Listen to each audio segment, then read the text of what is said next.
I think if you're going down the story we're going to talk about now, risk assessment, and it's interesting. I became fairly involved in this, not by choice, but more or less by accident, for want of another term. My background, as Catherine said, is mining, coal mining. I've been a miner for a long time. My father was a coal miner, my uncle was a coal miner, my brother was a coal miner. And if my father had been a bit stronger in the mining industry, he would have got my mum a job too, I guarantee it. I would have had a dig in the damn shit half a chance, right? But I worked in an underground mine, and I got heavily involved, as Catherine was saying, in mines rescue. It was my life. I became the Chief National Assessor for Mines Rescue in Australia. And I was working at a mine in the Illawarra district, and in 1979 we had a mining disaster where 14 men were killed in an explosion. And I was one of the guys that went underground to help body bag these 14 guys and carry them out of the pit. And that changed my whole focus on the way I do my job and the way I thought about my job. Because I came out of that pit and I said to my dad, you know, I'm going to change my career. See, my father thought my career in mining was through unionism. You've got to learn the union track. My younger brother, Trevor, was also, at that particular point, was a union rep. I said to my dad, no, I want to go to safety. And Dad said, what do you want to go to safety for? I said, well, we don't need to kill people in this industry. We can do it differently without killing in. Now, to go to safety in those days, possibly the same as today, you had to go to staff, yeah? My dad hated staff with a passion. He said, you're going to become one of them? It took him 6 weeks to talk to me. That's when he'd had half a dozen beers and under his belt and said, you arsehole. But I did go to staff, and I went into this safety role. And I worked in a mine, which is probably one of the most gaseous mines in Australia at the time. And I worked with the same crew for 5 years, permanent night shift, not working on rotating shift, permanent dog watch for 5 years, and never had a lost time accident in my crew. Lots of close shaves, lots of people, lots of rocks falling around our head, but we never had a guy take a day off work through an injury that worked for me for 5 years. So it goes to show, with a bit of thought and a bit of effort about how you do your job, you can stop people from getting hurt. And that's the whole intent of what this forum's about today. Thinking about how you do your job. I'm not here to tell you how to do it. You know how to do your work. It's just thinking a little bit differently about the processes you use and the tools you've got available to you to help you look at the job differently and stop people from getting hurt. And you know what, guys? It's not hard. It's not hard. So when I was asked to come and do this, I was asked to come and talk about risk management. And I thought, well, risk management's part of the game. The other part is the culture we have within the industry we work with. And, you know, in Australia, we've got these different sorts of attitudes and cultures that are hard to work with sometimes. I've been coming over to New Zealand now for quite a bit. I've been involved in the Pike River risk assessments for the re-entry there. We did all of those. And I'm seeing the New Zealand culture. And to be honest, there's not a lot different. You play football better than we do, and a lot of other things, but there's not a lot different. Yeah. Well, I'd like to think there isn't anyway. So let's think about critical risk workshops and developing a safety culture. What we're going to talk about today is what is risk management and the risk management process in a very simple, basic way. Sources of risk in your organisation, which you'll be able to look at. The legislation, which Andrew spoke about and very eloquently gave a good response, but I've got a couple of other things to think about that when we talk about where risk fits in to the legislation. A tool we use very easily that is called the Nertney wheel. A risk assessment tool using the energy principles. Now, every accident, no matter what you do, every accident is a result of an uncontrolled energy. If you control the energy, you stop the accident. So the trick is to identify what the energies are that you're working with and how you do that. And we'll go through that tool. And this is a very, very simple tool and a very positive tool to use. Then I'm going to ask you a question, does culture play a part in managing risk? And I'm sure it does to some degree. But how we get there is the most important part. So let's go through it. First of all, the question is, why do we do risk management? Well, it's good management. You can have, there's two words you can look at this. We call it risk management or mismanagement. Which is the better one, which is the best option we got here? Managing risk is good for the business, right? Or you can have risk management or mismanagement. If you don't do it right, then you're going to get it wrong. And when you get it wrong is when people suffer or we have fatalities and issues like that. It will improve your decision-making processes in your business. And with the new laws coming in this year, Andrew, is it? Next year. September next year. When it comes in, when you start looking at the duties of an officer and a PCBU and that sort of stuff, guys, that's going to really put some stuff on you that you need to do things to demonstrate that your duty of care, you're managing your risks properly. You can't hide from this, you can't run away from it. It's there, it's coming. So there's one thing that you make a decision. You can try to stay away from it and hope that luck's on your side. And I'll ask a question, who believes in luck? Yeah. Who believes in luck? Who's won lotto? If you'd have won lotto, you wouldn't be here listening to this dickhead. You'd be on a big beach. Right? Yeah. Nobody can predict luck, guys. There's no such thing as luck. You can't predict it. It's there. People get it. But I'll bet everybody in this room can put their hand on their heart, put their arm in there and say, at one stage in their working life, they got lucky. Well, you could have got hurt. I bet a lot of people in this room can say more than once, 2 or 3 times. Driving to work, accidents, you think, oh, God almighty, that could have got me. So luck plays a part. But you can't rely on luck to keep you out of jail. You can't rely on that when it comes to the legislation and the law that's running around here now, because when these laws come in and they are enacted, and they're coming, so you can't hide it, you need to be prepared. And being prepared is the answer.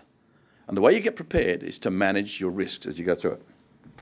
So it is a requirement under the New Zealand legislation, and it's something that we've been used to in Australia for quite a while, although the PCBU and the Office of Workers and that sort of stuff is only something that came in last year under what they call the harmonisation laws in Australia, where we didn't succeed, we tried to get all the states and territories in Australia to have the same workplace health and safety legislation.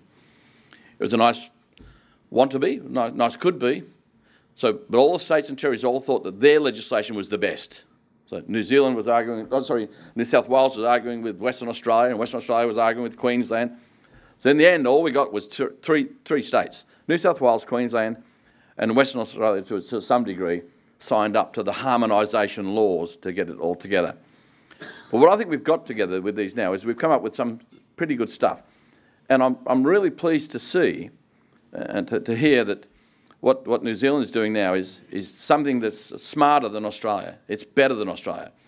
We've had to go down and try to build this legislation.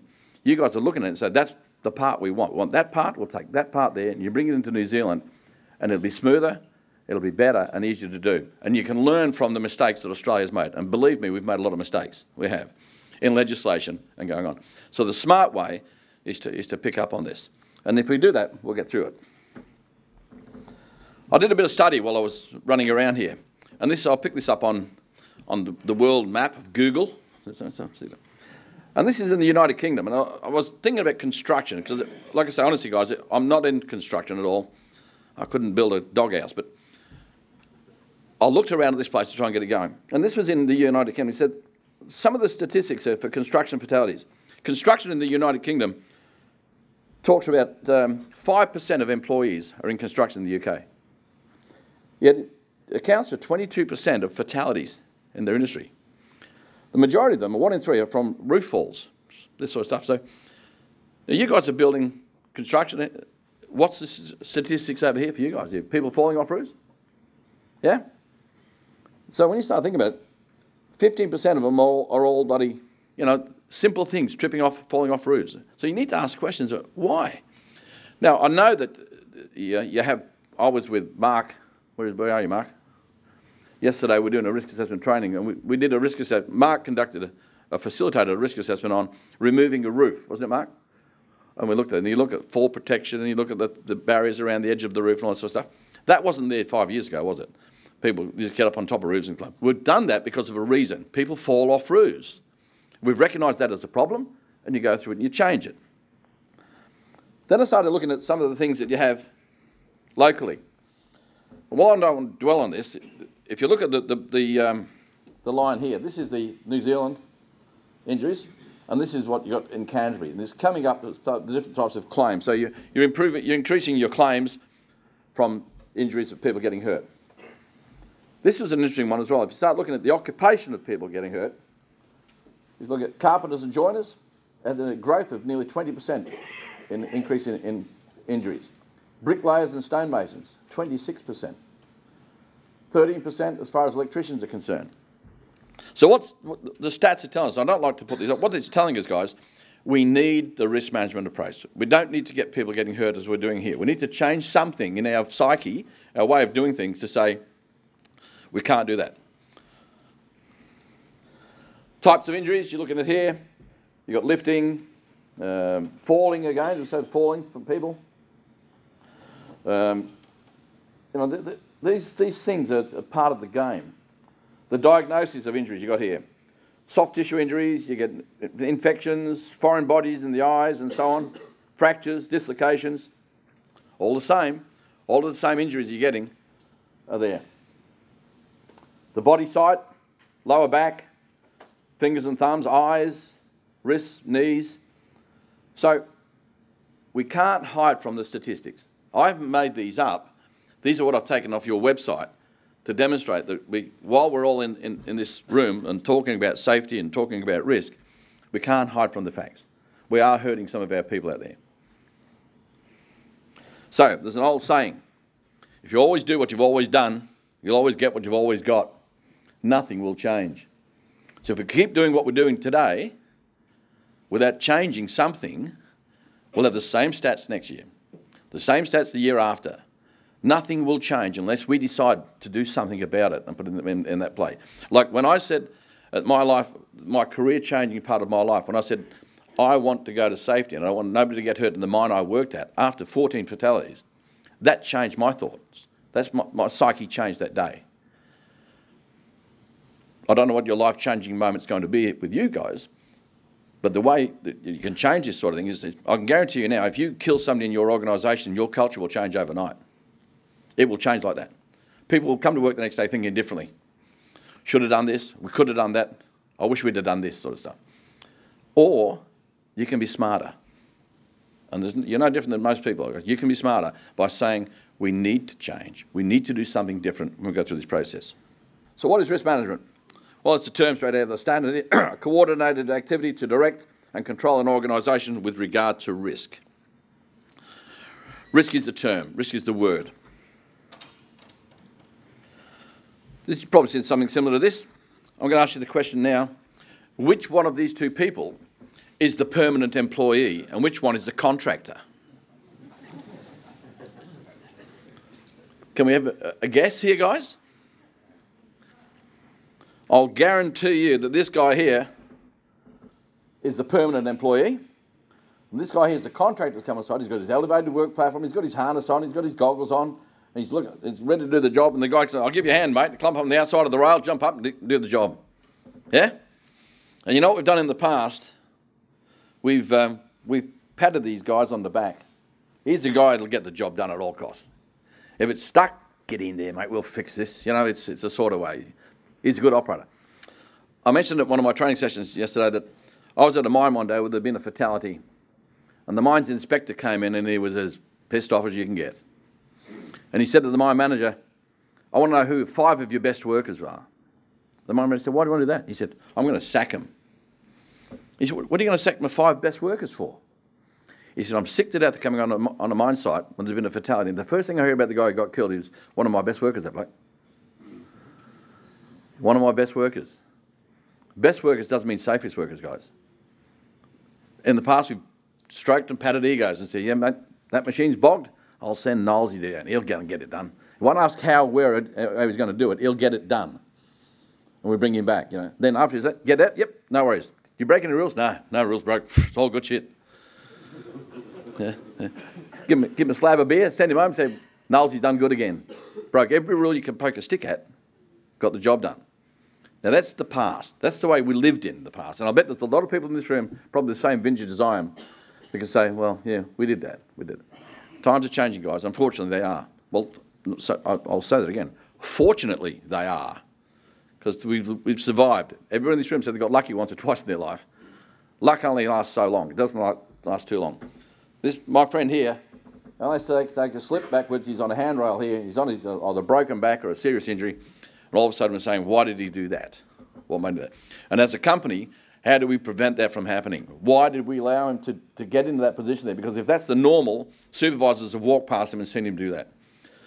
If that's the normal, supervisors have actually said to him, can you jump up there, Jim, and have a look in that thing? Yeah, I'll do that. No worries at all. So that's where things are changing. That's where legislation is driving us. That's where our expectations are, that we have to do something a little bit differently. Now, this is quite a long sentence, but the risk management process is a systematic application of management policies, procedures and practices to the activities of communicating, consulting, establishing the context, and identifying, analysing, evaluating, treating and monitoring and reviewing risk. A lot of words, guys. But there are some words in there that are critical to what we need to talk about, that really go to the basis of the risk management process. And when it says here, the management of policies, procedures and practices, that's what you have to do. You've got to define the policies you have, the procedures you get people to work to, and the practices that they follow those procedures. If they go down that track, then you're starting to get the right things. And then he says also identifying, analysing and evaluating the risks. It's as simple as that. It's not rocket science. You don't have to be a scientist to do this sort of stuff. And the beauty of why it's transferable across all industries is because it's easier to teach. It's not hard to do the process. So we have the risk management. Dave put this up in some form earlier. But what you have here is the basic risk management processes, where you have to establish the context or scope, understand the hazards, identify the risks, analyse, consider the controls, and then treat them. So what the first part is, that is your risk assessment. This part is how you conduct a risk assessment. Understand the hazards, identify the risks, analyse, and control. Identify, assess, control, and monitor. 4 basic steps. The best way to identify risks is to get people together in a room and talk about them, about the job. And when I say people in the room, the critical people in the room to do the risk assessment are the people that do the job. You can't do a risk assessment on your own. Well, you can, but it's no good. You need people that actually do the tasks, that can sit down with you, because it's quite interesting. If you go into, and I've conducted hundreds of risk assessments, probably thousands around the country, around the world. You go into a risk assessment with a group of people, and you have management, and you have the operators sitting in the room. And east is east, and west is west, and never the twain shall meet, okay? They'll sit on one side, and people sit on the other side. And you say, now, how do we do this job? And invariably, you get the engineering manager, and you go, we do this, and this. And you look at that, and you look straight at the operator, and you go, where's he been dreaming all these days, eh? And he said to the guy, how do you do it? And he said, we don't do it that way, we do it this way. Then the boss said, you can't do that, it's against the procedure. So I haven't seen any procedures. So it's getting the facts right, guys. And if you get the right process together, you can do that, because you need the people that do the work to tell you what can go wrong. Because if you're a supervisor or a manager and you haven't been down that track, you can't see what's going on. So we do the risk assessment, and then we do the risk analysis. Now, we've just been at a good 2 days with Mark and a few other guys there within high hazard units, inspectors and mines rescue people conducting this risk assessment training program. And it's fun, Mark, isn't it? Wonderful 2 days. It's as boring as batshit. It is as boring as batshit, I'll guarantee that, guys. You know? It's not fun doing risk assessment. You don't wake up in the morning and say, oh, Jesus, I'm going to do 2 risk assessments today. It's good fun. You don't do that shit. Because it is boring as batshit. But it's critical that you do it. You need to do the job, right? So getting into the routine of become part of your game and part of everything you do the work is the way we do our jobs. And people must say, I must be a sadist to stand up in front of people every day and say, we're going to do a risk assessment today. Because when you start getting in the routine, people go, oh, shit, another risk assessment. Christ, here we go. But you've got to get into that habit, guys. It becomes a habit one. So this is your risk management process. This is the tools you use. You identify the risks, you analyse the risks, and you put a procedure together to help you get out of the process. Some of the sources of risk in your organisation, you might all think safety. It's not all safety. You know, you have geological risks. I was just talking to, where is it? The guys, they were talking about the house on the cliff that's fallen over. They've got remote control stuff. Where are you? There he is. And they've got some geological risks. Is that true? That's them big ones. They've got to manage that. And they've come up with a solution, remote control. How goes that? You stand back and watch the house fall. Nobody gets hurt, and the process is coming good. Strategic risks, you know, the competitors, organisational risks. How many people in your business? Do you keep it going? Do you need that many more people? Or do you need to let people go? All these sort of things can affect the way you run your business. The regulatory authorities. We're all happy to see the regulators, aren't we? Yeah, we're happy to see them, and they're happy to come and see us. Is that right, Dave? Gosh, we love you guys. You're fantastic. Yeah. We're here to help. Have you heard that say? We're here to help you, guys. Is a prohibition notice? That's helping. We'll get it. But you know what? If you need them, you need them. You've got to look at the process, guys. And regulators are very important. If we get the regulators on board with what we're doing here, and they're going around helping you guys to understand the new legislation that's coming through and are seen as a help, not a hindrance, we're going to go forward, guys. And the regulators I've met, particularly in the high hazard units, which Dave heads up, have been good stuff, been really good. Financial, we all work for the holy dollar. Political, Mr. Key got back in, didn't he? Yay! For the, no, all right. Economic, the big things there. Operational things, and also hazards. They're all the things that can affect your business, guys, that really can. You know, go in and take it in there. So you need to understand these risks. When you do the risk assessment, it's not just a risk assessment looking at safety. That's one part of it. You can look at the environment. You can look at the business reputation. Because if you've got a nice company that's going along there and it's been a good business for 10, 15 or 20 years, and if you've listed on in the stock market, it's all good. All of a sudden you kill one or two people in your operation. Your stocks go down halfway. It's a lot of money you can learn. So business reputation to us. And it's a competitive edge too. You go out there saying our business doesn't kill people. We are a good people to work for. That helps you start looking at your reputation.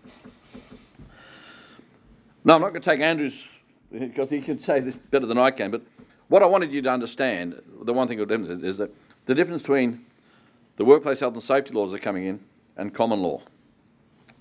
The statutory law, the workplace health and safety law, is a criminal law. Is that right? That means, so if you kill somebody in your work area, or somebody gets seriously hurt, and they come and do the investigation, and they find that there's a negligence on somebody's part or whatever, and there's a conviction, you will get a criminal conviction. And what that means, you want to try to go overseas with a passport with a criminal conviction on. You'll be doing it pretty hard.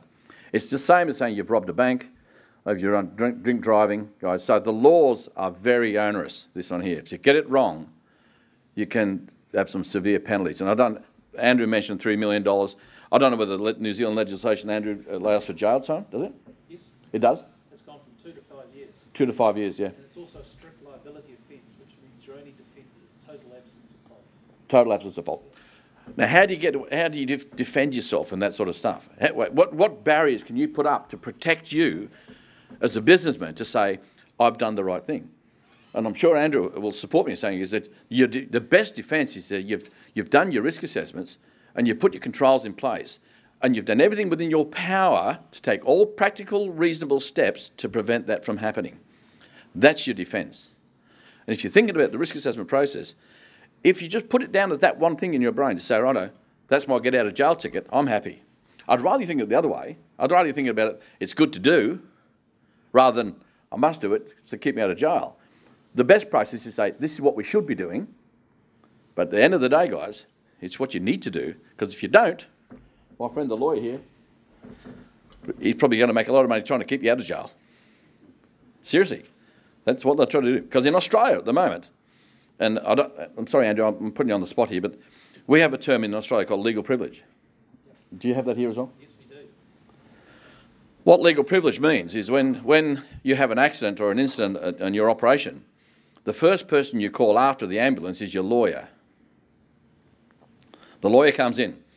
Then they call the accident investigation team in, which is us, and I don't work for you, I work for him. I go straight, and every bit of evidence I get, I capture in that for that investigation, goes to Andrew. And with legal privilege, it stops it from being subpoenaed. They can't use that in evidence to prosecute you in a court case in the case of an accident. So it's all put away nice and quietly, and they do that. So, but what it's done, while it seems good, it's a nice thing to have, it's sort of driven the thing where we're not getting the evidence come back out of the accident investigations to prevent things happening again, because it's gone into legal privilege, which nobody knows about it. You understand what I'm saying? So what we're trying to do is get away from that now. There's a shift away from the legal privilege type thing. Gutsy play from larger companies, because it's seriously gutsy play. But they are thinking about the whole thing itself. So you need to understand, guys, these laws are quite onerous. Well, the new Health and Safety Act says that, that all employees shall take all practical steps to ensure the safety and health of employees while at work. So what does it mean in reality? Now, I've got a couple of slides here, guys, that are a little bit busy. I don't like busy slides. And I'm not going to the legal part too often, but I'll just explain to you a couple of things. What this says is, in this Act, all practical steps are in relation to achieving a result in any circumstance, right? Then you go down to the Part A, it says, the nature and severity of the harm that may be suffered, the likelihood of that harm, of that nature and severity, the harm and nature of the nature, the means, the efficacy, the means, and the means again. That's what it says in the Act. That's straight out of the Act. Where this fits in with risk management, if you look at it, this is what it says here. The first thing is the consequence that may be suffered, the current state of knowledge about the likelihood of that consequence, the current state of knowledge about the consequence and the effectiveness of the controls and the availability and cost of the controls. So that takes the Act and puts it straight into a risk-based process. So what it's saying is you need to understand the likelihood and consequences of an event occurring and the quality of the controls, the effectiveness of the controls you're putting in place to prevent it from happening. So that's where I understood that. And let's put that together. So it makes sense, Andrew? That sort of stuff? Yep. The bottom line is, guys, it's very difficult, if not impossible, to show compliance with duty of care or reasonably practical-based legislation without applying risk management techniques. You have to do it. It's as simple as that. So the trick is to learn it, get on with it, and implement it in your business. There was a bit of a mention by Andrew about due diligence. It is coming soon when it comes in. It's got a couple of things you need to understand about this as well. You need to keep up to date with your workplace health and safety legislation and knowledge. You have to keep up to date with that. And that means going into conferences like this, understanding what's happening, what the changes are, how you're going to come through this. Understand the business and associated risks in your business, and you have to demonstrate that you know what the risks are associated with your job.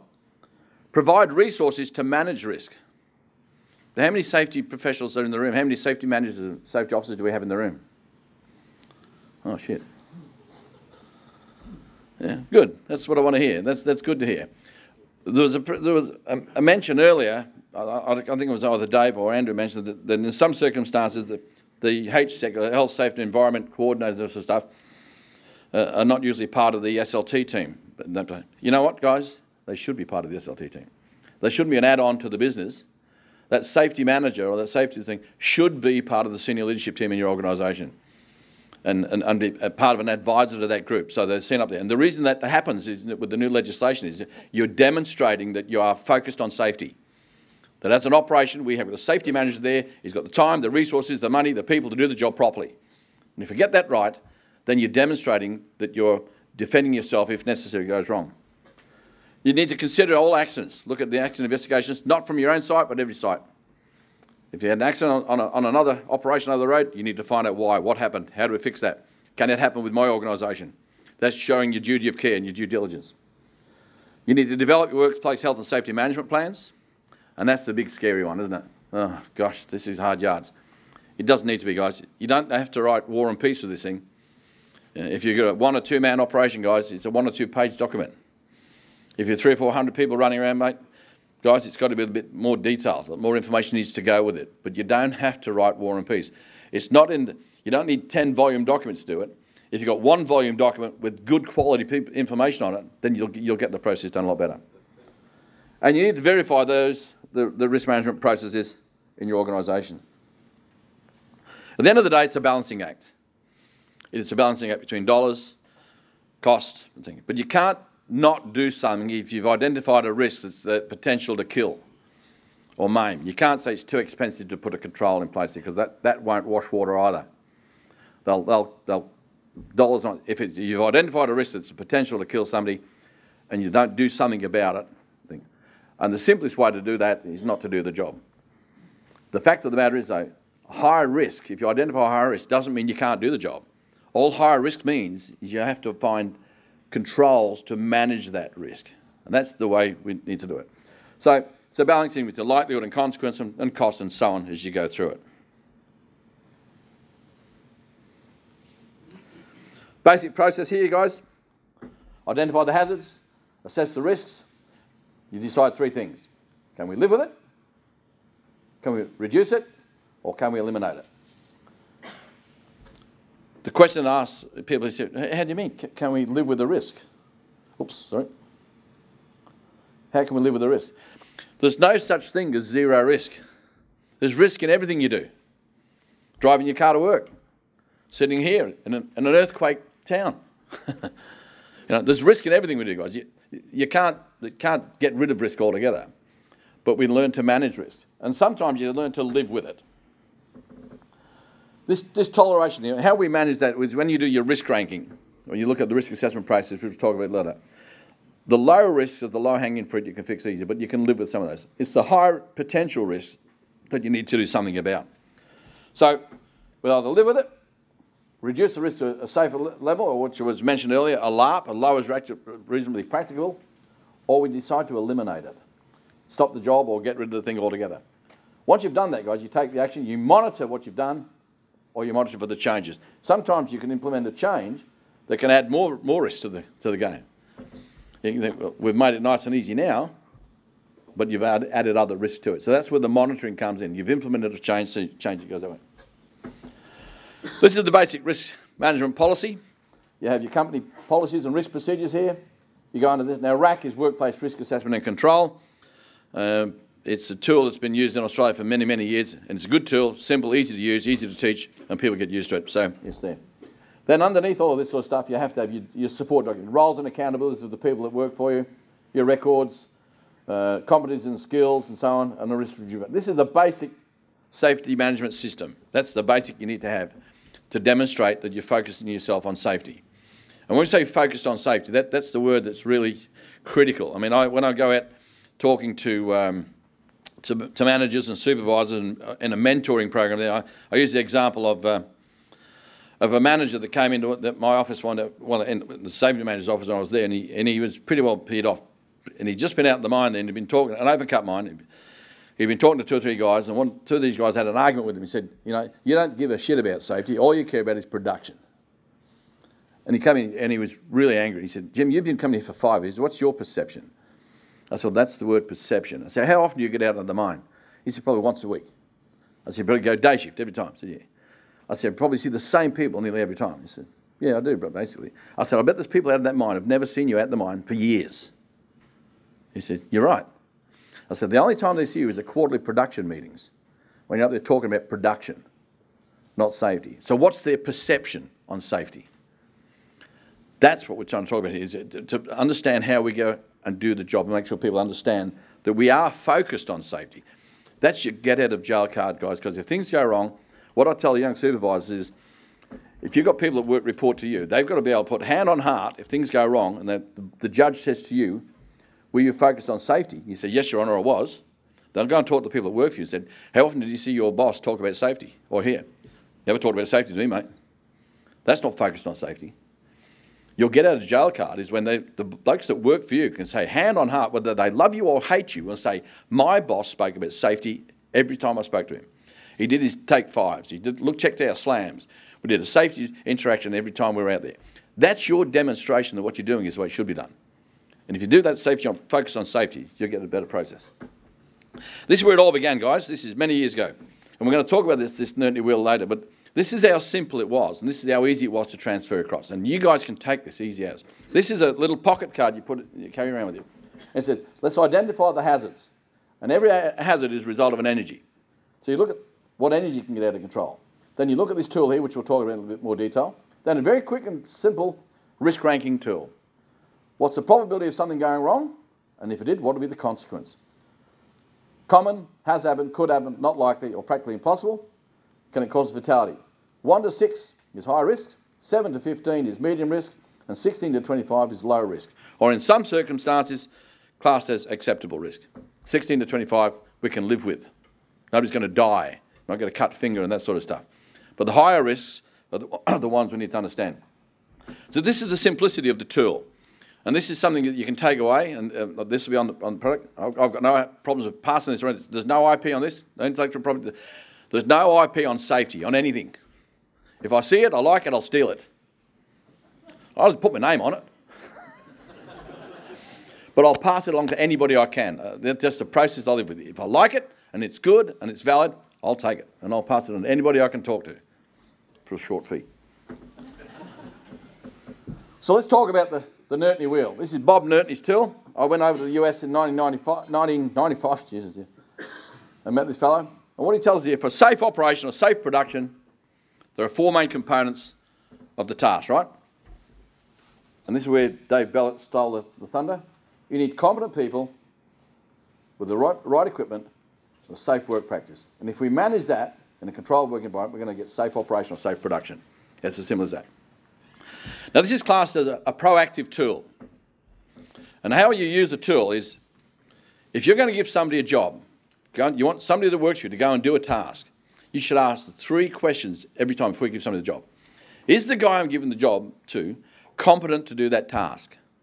Has he got the qualifications, the training, the understanding to do that job straight away? Then, I've asked him to do the job with this piece of equipment. Is that piece of equipment designed specifically for that task? Yes? Does he know the procedure? So let's use an example. So they say, Jim, I want you to come here. Yeah? How long have you been working here? Oh, I've been working here 5 years. Good stuff. Forklift over there. Can you jump on that forklift? Yeah. You got a ticket for it? Yeah, no problems. I've got a ticket. Good. Off you go. We have an accident with the forklift. Then you come down and he said, let's do an investigation. So, right, how long have you had that ticket, Jim? I got it yesterday. Was it on that forklift? No, they had another forklift, but all forklifts are the same, aren't they? Yeah? No, the forklift you should have had was bigger than this one. This is a small one. Did you know the procedure? You weren't supposed to use that forklift on that task. No. And you'd be surprised, guys, how 1, 2 or 3 fail. So the way to be smart here is to be proactive on the game. When you give somebody a task, competencies, equipment and procedures. If you manage that, you go through it. So let's start to look at some of these. Competent people. Selection of people. Are they capable of doing the task? Literacy and numeracy, guys, is a big issue in Australia, particularly in the mining industry. And if you're giving people a task and they give them a procedure to read, and they can't understand it, you've got to show that they know how to do that job. So they've got to have the right experience to do the job, right motivation. How do we motivate people? Money. No, you don't come to work for money, do you? Fear? That's another one. I mean, you come to work because you just love it, don't you, guys? You like to get out of bed every morning and say, geez, I'm just looking forward to going to work today.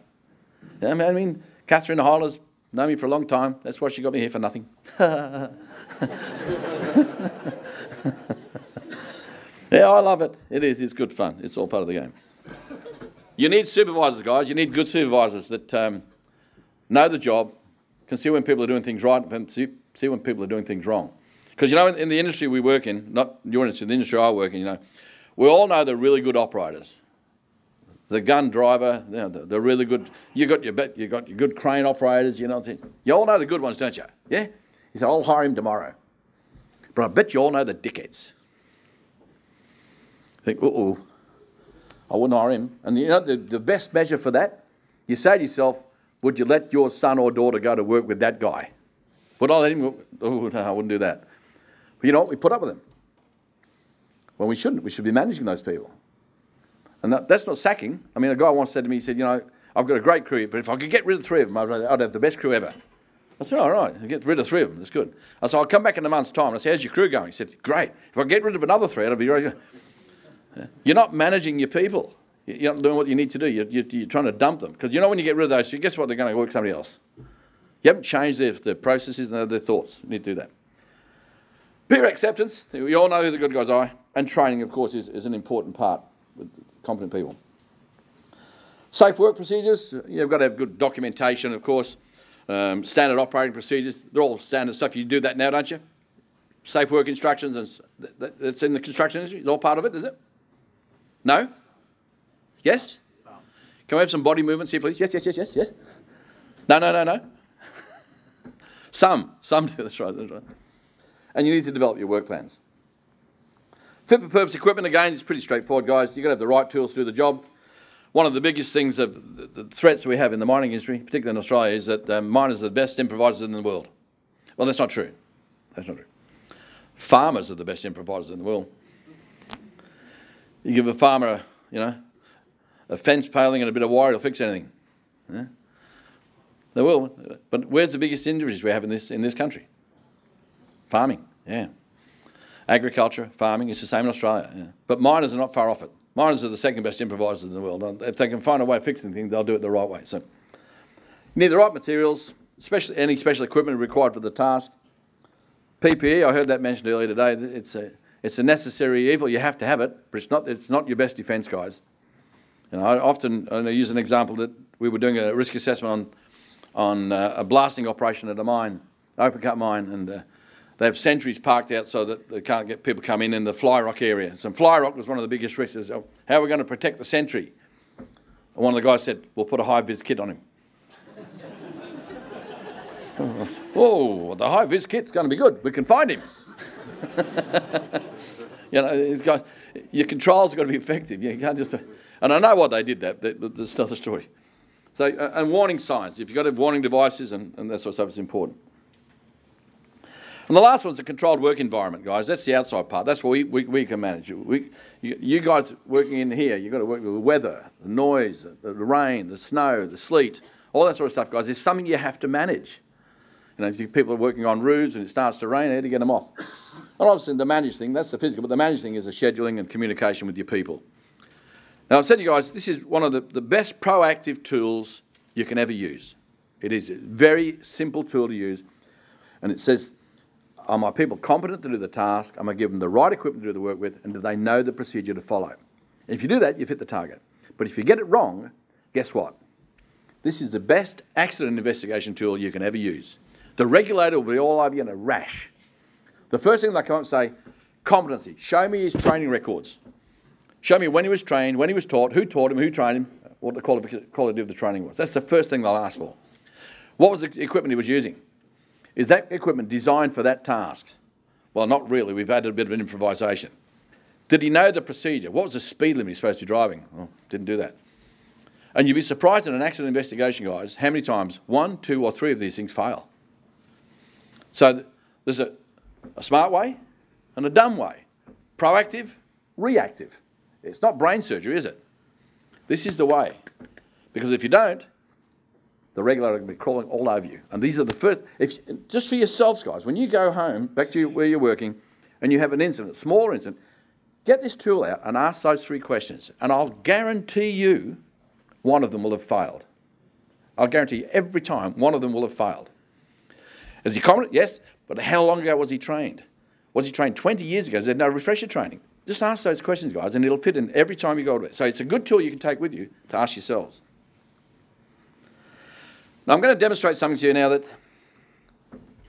it'll take a little bit of thinking about. What happened here was, many years ago, I was working for the New South Wales Minerals Council as a trainer, and with the then Chief Inspector of Mines by the name of Graham Terry, a lovely man, Graham.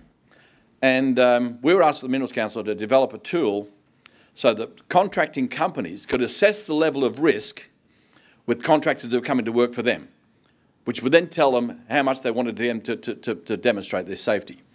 And we developed this tool. And we went around the countryside in New South Wales, giving these workshops to similar sized people as we have here now, to contracting companies. And we found that a lot of the smaller contractors were coming in and listening to us, and I said, well, why can't we use a tool? And we thought that's fair. Why not give it to the people that come to you, the subcontractors, and say they can do their own analysis of the risks associated with their task, and then they can be prepared when they put a tender in that we have got these systems in place. So it's quite an interesting tool. Now you need to listen. I'm going up time. Yeah. So the contract, the scenario, is install and maintain pumps and pump lines across a large work site. You've got large work sites everywhere out here. Putting pumps across here to get one, right? The contract's for 4 months and employs around about 10 people. The contract cost is around about $400,000. Now, a lot of people say, I'd like to get that contract. 400 grand for 4 months, good work, eh? But this is what it was. So, let's start thinking about it. First one. I said all accidents are related to the energy process, okay? So what we have here, guys, is you've got people, equipment, production, and the environment. These are the 4 things. What are they related to, guys? The wheel, remember that one? The inertly wheel. It comes back to that process there. And then alongside it here, you've got the different types of energies, electrical, mechanical, chemical, and pressure. And you look at the contract. Now, these guys are working on a construction site. They're moving pumps around the mines, the site, and all over the place for 4 months. So you ask the question, each of these things, are there any electrical issues? Right? And you put it up, you say, can people get electric shock, unwanted movement for the equipment type stuff? So you ask the questions there. On each of these points you go through, you ask that same question again at every time. Anything to do with mechanical injuries? Are there any chemicals that come through the process as well? Are there any pressure with hot gases or things that run up there? Again, radiation. Do you guys suffer from sunburn in this part of the world? Not very often, I wouldn't think. I'll have a little dig. Thermal energy, welds, burns, and so on that way. Then you get biochemicals, vibration, biological, and gravitational. So you ask these energy questions that are running down this side here. Are any of those related to the task we're doing of moving pumps across the site on a construction site?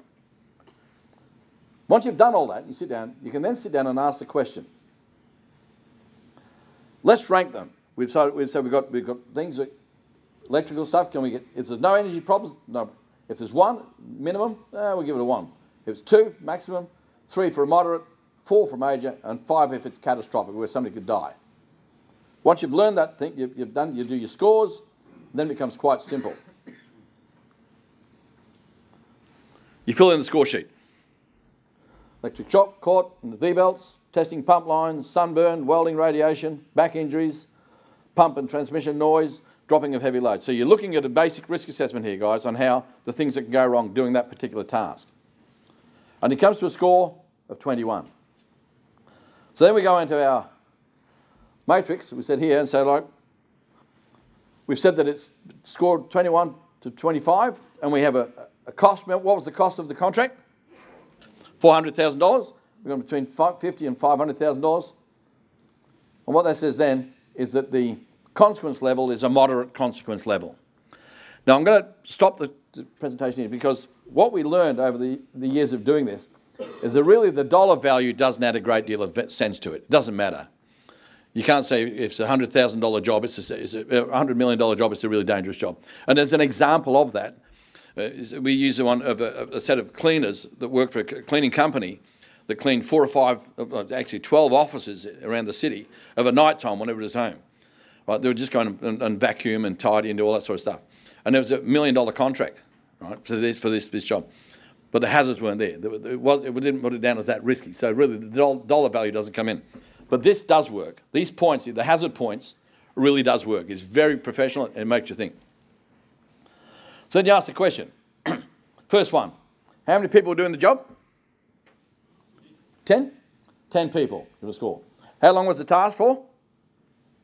Less than 6 months? 4 months, wasn't it? 4 months. Was the job complex? Well, it's a reasonably complex task, yeah? Gives you 5. Yeah, do the maths. Gives us a score of 200. Comes there. That means that the likelihood is likely. So we've got the consequence is moderate. The likelihood is likely. Okay? We've done the mathematics that way. Now, I'm getting some blank looks here, guys. This is not hard. You can take this home with you. You can have a look at it, right? Then he comes back and said, right, okay, let's look at it. The consequence level, we said, was moderate. The likelihood level, we said, was likely. The inherent risk for the task is high on that task. Now, the value of this, where you get the benefit of this particular process is now we've said that we've got a high-risk task. What do we expect from that contractor to come on the job to supply to us to say that he's managing those risks? That's the question we ask. Or what would you have to do as a contractor tendering for a task to say, we've worked out ourselves that it's a high-risk task. This is what we will do to prevent people getting hurt when we tender for that task. And you get up at different points here. So you get low risk, you've got a certain amount of minimum standards you'll put in here and the type of contract you're working on. A medium type risk, obviously, it's a little bit more stuff you have to put into place. Going up to high risks, a little bit more detail. And if you were the contractor hiring this subcontractor, this is the information you'd be asking from him. I want you to supply me with this sort of stuff that I've got here, that you come through the tool. If you're tendering for it yourself, this is what you'd be expected to tender for. And of course, if you get to the extreme risk type of task, there's a lot of information that needs to go into there. And that's what we're expecting people to do. So you're managing your risks, you're demonstrating you've got the controls in place, and you can document it as it goes through. Does that make sense, guys?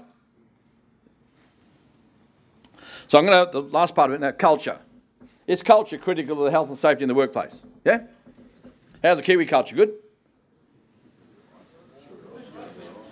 She'll be right, mate? Yeah? It's all good, isn't it? That's right. I was talking to a guy the other day and I asked him about his culture and issue in the rebuilding Christchurch. And he said, Jim, you'd be surprised how many nationalities have come into this city since the rebuilding. Is that a fair call?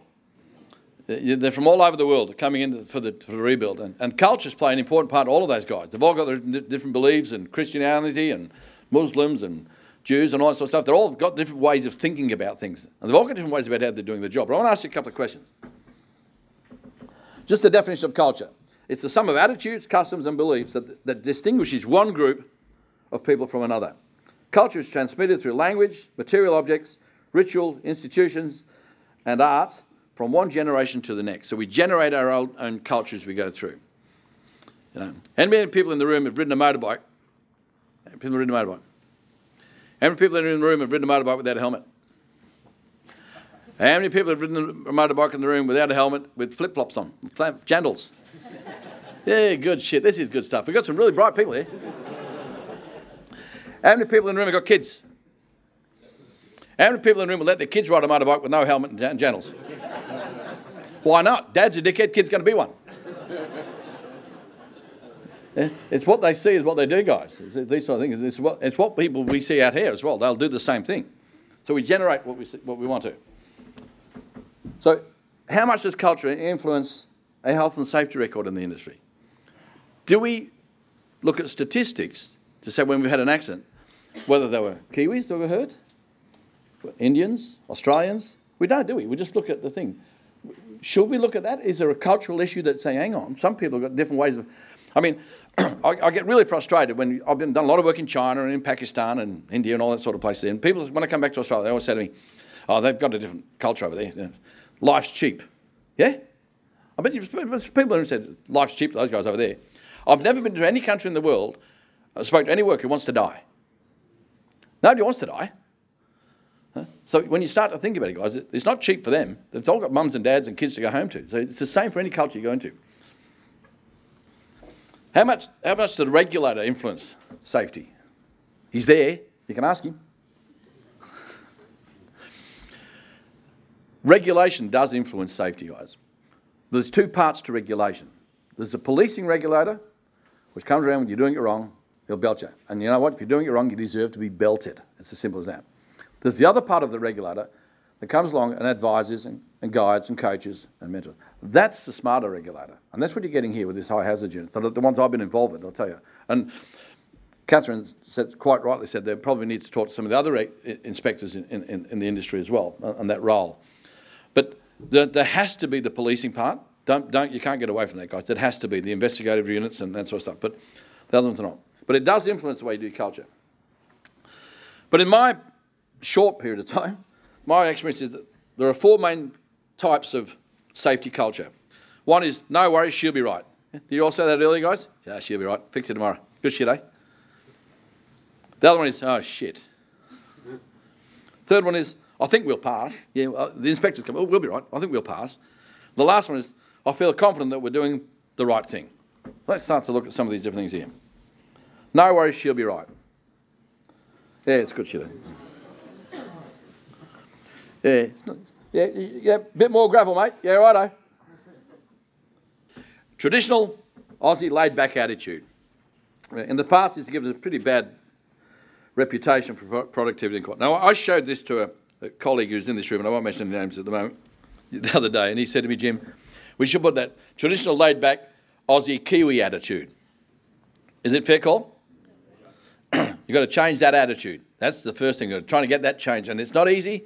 It's not an easy thing to do, but it should be your target. To start to change that attitude. It's probably a little bit misleading in some circumstances because it doesn't work through every workforce, but some exists in some sort of pockets. The last one is the oh shit.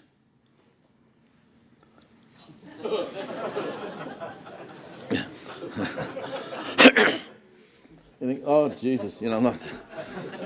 You've noticed there's not a body inside here. This is generally reactive, hides, ignores or doesn't recognise indicators or problems, will only change when a serious problem is exposed.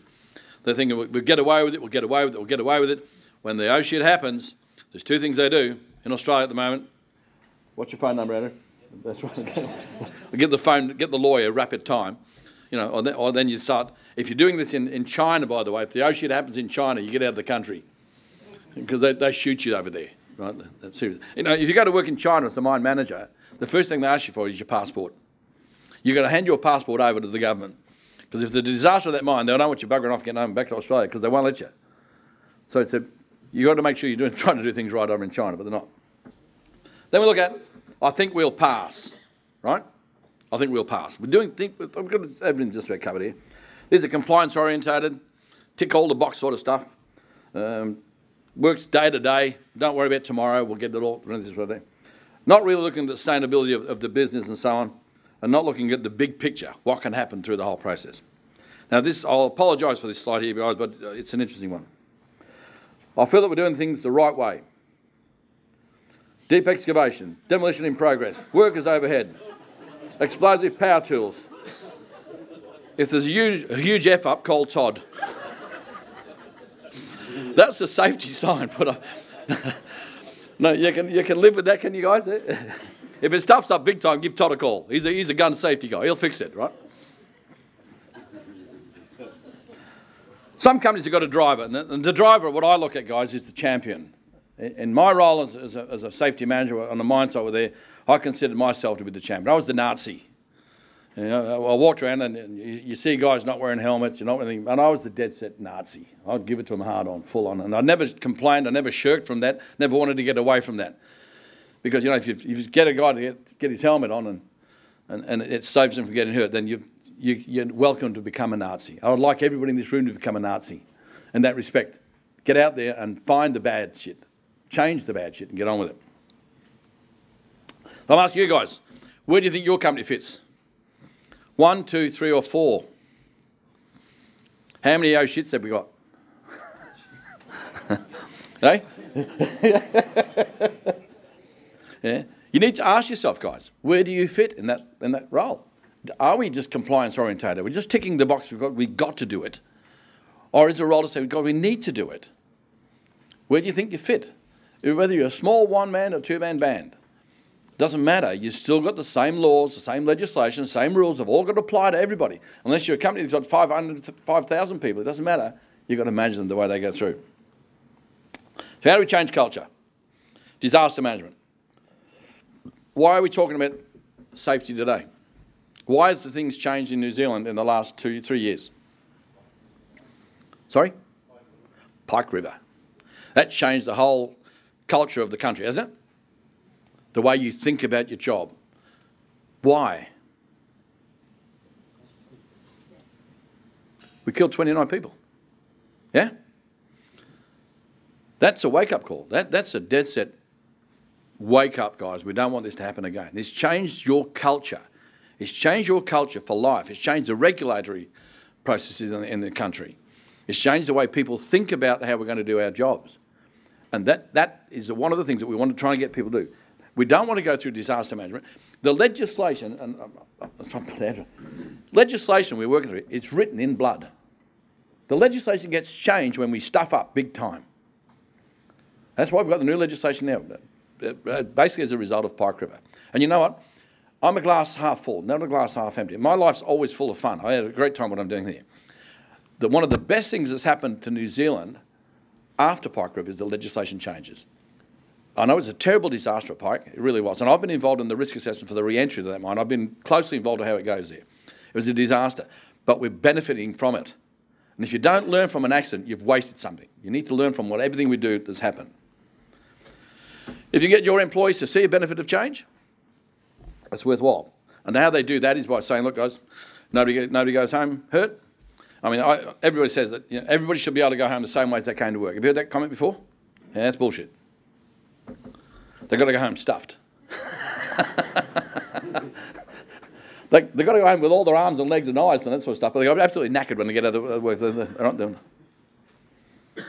If you can start a new operation or draw the line in the sand and saying, guys, from today we're changing. We're thinking differently about how we do our job. That's expected to do the process there. And a nice little quote here, guys. We hired the arms, backs and legs of people for years and we never knew that their brains come free. Fair call? The most valuable part of your asset or any asset, guys, are the people that work for you. And you've got some smart people out there. I'll guarantee it you have. All we need to do is to harness that brain power and get them thinking about how they're going to do the job. Understanding that risk assessment's not going to go away, it's here to stay, and learn how to manage it properly and get proper training, you do it one. Thanks, guys. Thank you very much.